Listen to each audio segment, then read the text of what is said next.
ஒழுக்கம் சார்ந்த விஷயங்களில் நாம் கவனம் செலுத்துறதே இல்லை. ஸ்கூலுக்கு தானே போகிறான்னு சொல்லி அரடவுசரோடு அனுப்பி வைக்கிறோம். அந்த பிள்ளைக்கு அது என்ன மாதிரியான மனநிலைமை ஏற்படுத்தும்னு சொன்னால், இது தப்பு கிடையாது.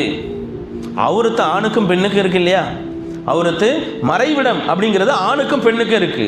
ஆணுக்கு தொப்புளுக்கு மேலே முட்டிக்கு கீழே வரைக்கும் மறைக்கிறது எப்பவுமே அவரத், குளிச்சாலும் சரி எப்பவுமே அவரத். பெண்களுக்கு 2 கஃப் முகம் தவிர மற்ற எல்லாம் என்ன செய்யணும், மறைத்திருக்க வேண்டிய மறைபொருள் அது. புரிஞ்சா? அப்படி இல்லைன்னு சொன்னா அந்த பெண்ணுடைய உள்ளத்துல என்ன வந்துடும், இங்க போகும்போது இப்படி போய்க்கலாம், அங்க போகும்போது அப்படி போயிருக்கலாம்ன்ற என்ன மாதிரியான எண்ணங்கள் வந்துடும்.